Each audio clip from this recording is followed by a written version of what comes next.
इस चक्रव्यूह से कैसे निकलते हैं वो पारस समझे, लेकिन चक्रव्यूह में अभी फंसे हुए हैं अमित शाह का गुरु मंत्र और खेल चिराग पासवान रहे हैं और इज्जत के साथ खेल रहे हैं। अगर सूरजभान कहते हैं कि नहीं मैं पारस जी के साथ ही रहूंगा तो 2 से 3, वो भी हाजीपुर नहीं।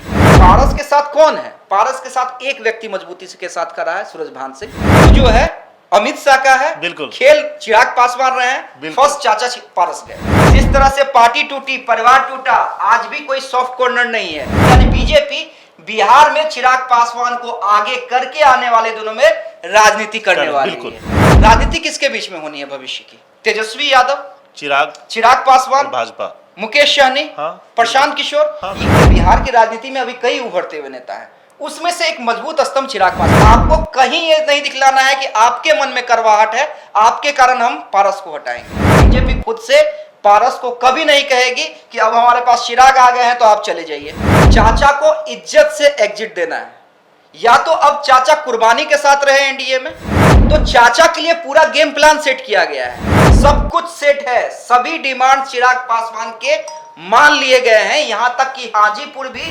और उन्होंने कई बार सार्वजनिक तौर पर कहा है कि पार्टी एक नहीं हो सकती है, तो फिर मेरा कहना कुछ बनता नहीं है। यहां भी इस सवाल से भी चिराग ने अपने आप को सेव कर लिया। चिराग पासवान का बयान आप सुनिए और उस बयान का आकलन कीजिए। चिराग पासवान ने कल 2-3 बातें कही हैं, यहां तक कि नीतीश कुमार, जिनका वो राजनीतिक विरोध करके वो राजनीति को अपने आगे बढ़ा रहे हैं, उनसे जब भी कभी मुलाकात होती है, आपने देखा होगा कि इफ्तार पार्टी के दौरान मुलाकात हुई थी, तो पैर छू के चिराग पासवान ने आशीर्वाद लिया था। लड़ाई अपने जगह पे है, राजनीतिक लड़ाई अपनी जगह पे है, लेकिन चाचा तो हैं।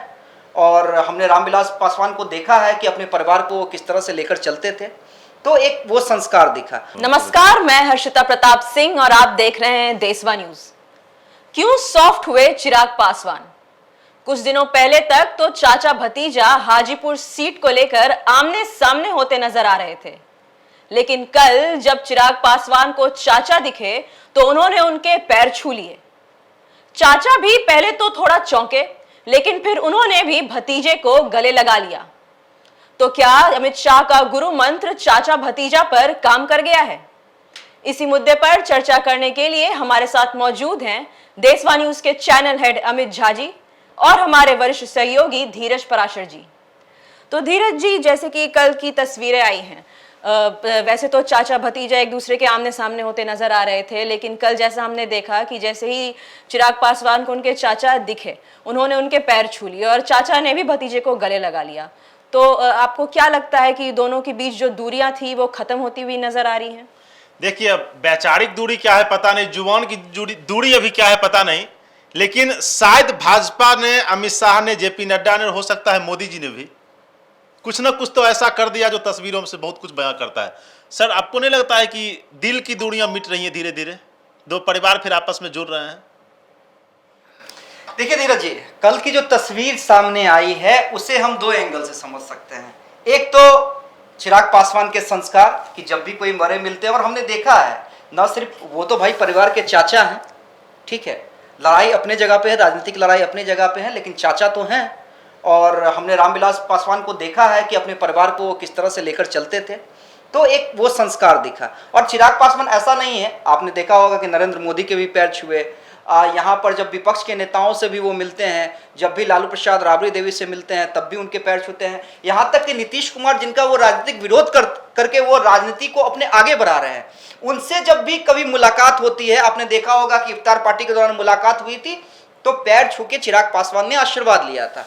ये चिराग पासवान के अपने एक संस्कार हैं जो रामविलास पासवान से उन्हें मिला है। लेकिन अब तमाम लोग क्या कयास लगा रहे हैं और क्यों कयास लगा रहे हैं? कयास ये लगाया जा रहा है कि चाचा भतीजे के बीच दूरी मिट गई। क्या ये अमित शाह का गुरु मंत्र है?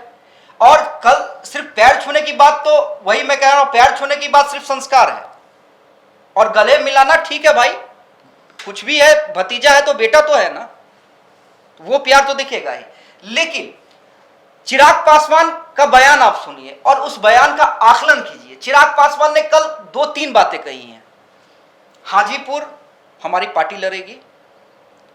फिर एक सवाल उनसे ये हुआ कि क्या दोनों पार्टियां एक हो जाएंगी, तो उन्होंने क्या कहा कि भाई इस पे तो हमारे यहाँ बड़े फैसले लेते हैं और बड़े चाचा हैं, और उन्होंने कई बार सार्वजनिक तौर पर कहा है कि पार्टी एक नहीं हो सकती है, तो फिर मेरा कहना कुछ बनता नहीं है। यहां भी इस सवाल से भी चिराग ने अपने आप को सेव कर लिया, सीधे निशाना किस पे? पारस पे।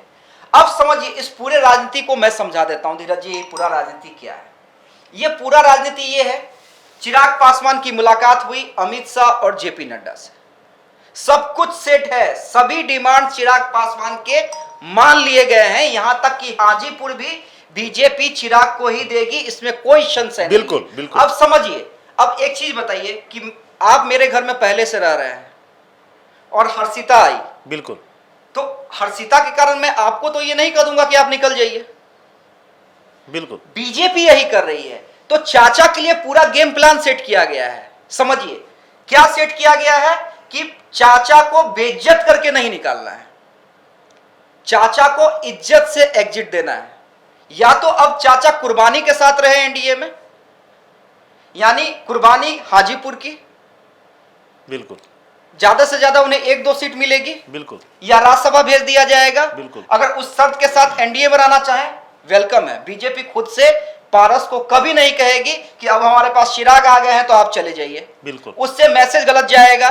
जो बीजेपी ये दिखला रही है कि एनडीए के 25 साल का सेलिब्रेशन मना रही है और 2024 के लिए चुनावी आगाज कर रही है, तो वो बीजेपी कभी नहीं कहेगी कि एक मजबूत सहयोगी के आने से हम अपने कमजोर पुराने सहयोगी को हटा देंगे, डायरेक्ट हटा बिल्कुल, देंगे। बिल्कुल। उससे कहीं ना कहीं छवि खराब होगी, एक मैसेज गलत जाएगा। अब प्लान क्या सेट किया गया है ये समझिए, चिराग को सॉफ्ट होना है और चिराग कल सॉफ्ट दिखे।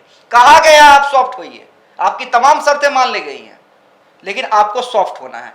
आपको कहीं ये नहीं दिखलाना है कि आपके मन में करवाहट है, आपके कारण हम पारस को हटाएंगे। सर एक बात बताइए हमारे दर्शकों को, हाँ, चिराग भाजपा के हनुमान, मोदी जी के हनुमान, उन्होंने बार बार बोला भी था कि हाँ मैं मोदी का हनुमान हूं।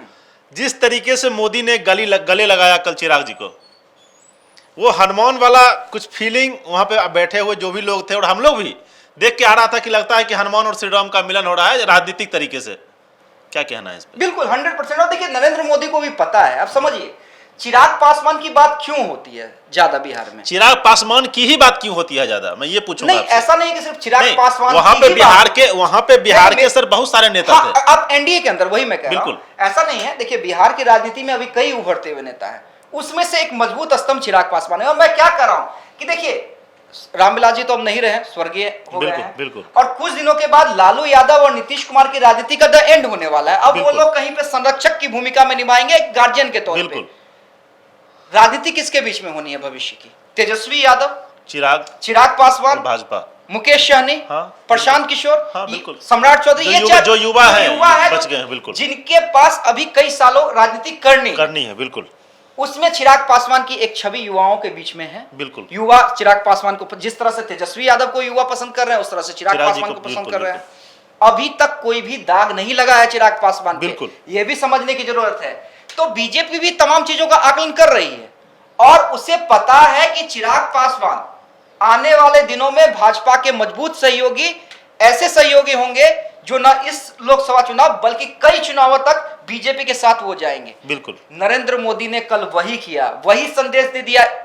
देखिए एक आपने देखा होगा कि मंच पे एक तस्वीर आई थी, अमित शाह ने जब माला पहनाने की बात हुई थी तो अमित शाह ने सम्राट चौधरी को आगे किया था, बिल्कुल खुद से आगे किया उस समय लोग को, जैसे आप बताए थे हमारे दर्शकों को कि कहीं ना कहीं आने वाले दिनों में कुछ ना कुछ इसका मतलब है। बिल्कुल, ठीक है। और कुछ दिन के बाद क्या हुआ, सम्राट चौधरी प्रदेश अध्यक्ष बने। बिल्कुल। तो राजनीति में बड़े नेता मैसेज देते हैं पहले, उसके बाद घोषणा करते हैं। तो कल नरेंद्र मोदी का प्यार जो दिखा है वो ये बताता है कि बिहार बीजेपी यानी बीजेपी बिहार में चिराग पासवान को आगे करके आने वाले दिनों में राजनीति करने वाली है। और मैं बार बार कह रहा हूं, देखिए चाचा के लिए कोई भी सॉफ्ट कॉर्नर नहीं है। बिल्कुल। जिस तरह से पार्टी टूटी, परिवार टूटा, आज भी कोई सॉफ्ट कॉर्नर नहीं है।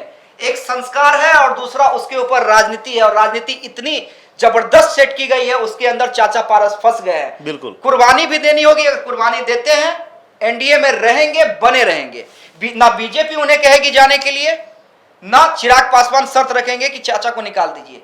लेकिन अगर पारस उसके बाद भी अड़ते हैं, इज्जत देने के बाद भी, क्योंकि अब कहा गया भतीजों को इज्जत दीजिए, आपके चाचा हैं, ठीक है, और वो दिख रहा था हाँ।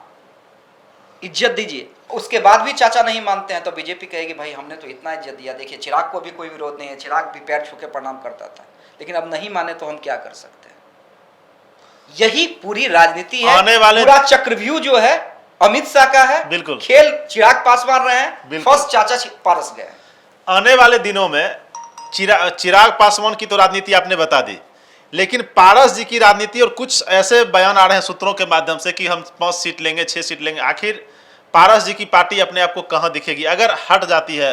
देखिए पारस, पशुपति पारस के साथ एक मजबूती बस मैं आज के डेट में मैं मान के जो चल रहा हूं, सूरजभान से। महबूब अली कैसर नीतीश कुमार से जाके मुलाकात कर चुके हैं, चिराग पासवान से जाकर मुलाकात कर चुके हैं, तो समझ लीजिए कि महबूब अली कैसर का आज का ट्वीट है कि मैं हर हाल में पार्टी के साथ हूं। अभी के थोड़ी देर पहले का ट्वीट है। ठीक है, ट्वीट छोड़ दीजिए ना ट्वीट, ठीक है। वीणा देवी चिराग पासवान से जाके मिल चुकी हैं। बिल्कुल। तो आप समझिए ना कि पारस के साथ कौन है। पारस के साथ एक व्यक्ति मजबूती के साथ खड़ा है, सूरजभान सिंह, जिसकी एक पकड़ है कुछ क्षेत्रों में और जिसके कारण बीजेपी के अंदर अभी भी पारस मजबूती के साथ खड़े हैं और इसलिए जानबूझकर या सीधे सीधे पारस को साइडलाइन बीजेपी करने के मूड में नहीं है। मैं क्या कर रहा हूं, अगर कुर्बानी देकर रहेंगे। फिर भी पारस जी का स्थान कहां, कितने सीट पे आने वाले लोकसभा चुनाव में भाजपा की नजरों में उनको क्या? 2 सीट मैक्सिमम 2 से 3। अगर सूरजभान कहते हैं कि नहीं मैं पारस जी के साथ ही रहूंगा तो 2 से 3, वो भी हाजीपुर नहीं, हाजीपुर किसी सूरत में नहीं। उसके बाद अगर रहेंगे तो ठीक है। पारस जी का तो बयान आ रहा है जमुई के लिए कि डर के मारे भाग रहा है वहां से क्योंकि हार जाएगा, कुछ काम नहीं किया है चिराग। तो बयान तो आएंगे ही ना, बयान तो आएंगे भाई। चिराग पासवान बयान देंगे हाजीपुर के लिए तो पारस भी बयान देंगे ही ना। तो वही अब देखना है कि पारस कुर्बानी के साथ रहते हैं या फिर लड़के बीजेपी से अलग होते हैं। एक बात बताइए सर, ये हाजीपुर के लिए लोग ताल तो ठोक रहे हैं, चाहे चाचा हो कि भतीजा हो, लेकिन महागठबंधन जिसको अब इंडिया नाम दे दिया गया है वो भी तो है, उसको ही लोग मतलब क्यों इग्नोर कर रहे हैं या हाजीपुर में उन लोगों को नहीं दिखाना चाहते हैं? और उसके उम्मीदवार कौन हो सकते हैं हाजीपुर में जो इन लोगों को सीधी टक्कर दे सके? देखिए उम्मीदवार, सबसे बड़ी बात, आप राजनीति के पंडित हैं, मैं बता देता हूं, आपका अनुभव यह है, आप बता सकते हैं। महागठबंधन से कई लोगों की इच्छा है कि हाजीपुर हम लड़े। शिवचंद्र राम है जो पहले प्रत्याशी भी रह चुके हैं आरजेडी के, अनिल साधु हैं, यानी अनिल साधु कौन भाई, चिराग पासवान के जीजा, बिल्कुल, यानी रामविलास पासवान के पहले पत्नी के दामाद, बिल्कुल, ठीक है। उसके अलावा चाचा क्यों नहीं हो सकते, मुझे ये बताइए। चाचा भी तो हो सकते हैं महागठबंधन के उम्मीदवार। अगर पारस नहीं माने किसी कीमत पर एनडीए का शर्त और वो विदाई ले लिए तो क्यों नहीं नीतीश तेजस्वी चाचा के नाम पे दांव खेल सकते हैं? तो फिर तो चाचा का वही हाल होगा ना, हाजीपुर लेके अटक जाएंगे। महागठबंधन में और पार्टियां हैं ना, कांग्रेस है, राष्ट्रीय वो डिसाइड देखिए पारस को करना है, पशुपति इसलिए मैं कह रहा हूं कि चक्रव्यूह में उन्हें फंसाया गया है। इस चक्रव्यूह से कैसे निकलते हैं वो पारस समझे, लेकिन चक्रव्यूह में अभी फंसे हुए हैं। अमित शाह का गुरु मंत्र और खेल चिराग पासवान रहे हैं और इज्जत के साथ खेल रहे हैं, जो कल दिख भी रहा था हमारे दर्शकों को। कल दिख भी रहा था और यही कारण है कि आज हम तीनों बैठे हैं इस पूरे राजनीतिक परिदृश्य को समझाने की कि देखिए, इसलिए मैं बार बार कहता हूं कि देशवा के साथ इसलिए आपका बने रहना जरूरी है और इसलिए हमारे दर्शक हमारे चैनल को इतना प्यार करते हैं क्योंकि सटीक आकलन और सही जानकारी बिल्कुल उन्हें यहीं से मिलती है कि राजनीति में चल क्या रहा है। अगर आज एक मोहरा चला गया तो इसके क्या क्या मायने हो सकते हैं ये हम ही समझाते हैं और हमने देखा है कि अगर हम 100 बार कोई आकलन करते हैं तो 98% वो आकलन सही होता है। 100% का दावा तो कोई नहीं कर सकता है, बिल्कुल, लेकिन 98% वो दावा सही होता है। और हम यही कर रहे हैं कि ये पूरी प्लॉटिंग जो है अमित शाह की है, खेल चिराग पासवान रहे हैं और चाचा पूरे चक्रव्यूह में फंस गए हैं। अब देखना है कि चाचा करते क्या है। सिर्फ खबर दिखाना देशवा न्यूज का मकसद नहीं, देशवा न्यूज की कोशिश है कि समाज की सूरत बदलनी चाहिए। देशवा न्यूज पर वीडियो देखने के लिए लाइक करें, सब्सक्राइब करें, साथ ही बेल आइकन दबाना न भूलें।